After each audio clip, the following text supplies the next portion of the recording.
Wanazengo, mambo vipi? Hebu tuwashe kidogo. Washa moto, washa moto, washa moto.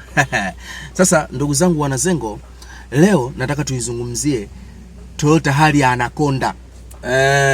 Joka hilo. Si unaelewa vizuri? Anaconda. Na hii Anaconda ni nickname. Sio kama Toyota wanaitambua.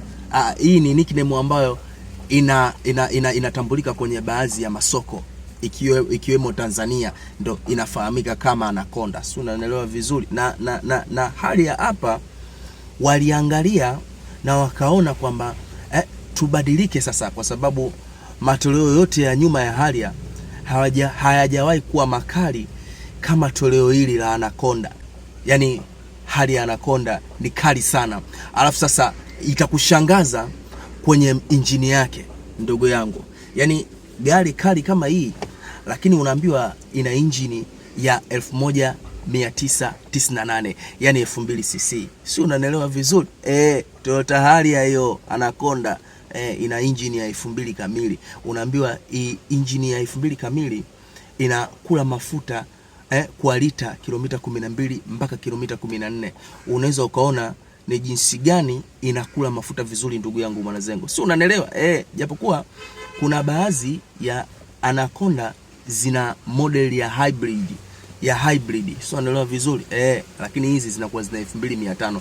Lakini hii sasa ndo naambiwa ndo inakula mafuta vizuri zaidi hata hiyo ambayo ina 2000 cc, kwa sababu unaambiwa imeripotiwa wengi wakisema kwamba hii ya 2500 yenye hybrid model, si ndio? Yenye hybrid system ina uwezo wa kula mafuta hadi kilomita 22 mpaka 24 kwa lita, ndugu yangu. Can you imagine?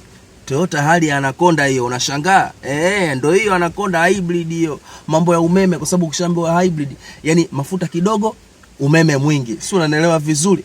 Kwa hiyo Harrier hapa walitulia na wakatoa the best car. Japokuwa bei yake astaghfirullah, lakini ukilipata ile gari la Harrier Anaconda unaenjoy. Kuna dada mmoja siku moja aliniambia, mimi bwana nina Mazda X5 lakini nataka bora ni use nkanoe Harrier Anaconda. Yani hiyo ni choice nzuri, ndugu yangu. Yani kama naekiwa Mazda na Harrier Anaconda, bora uchukue Harrier Anaconda. Haina vipengele.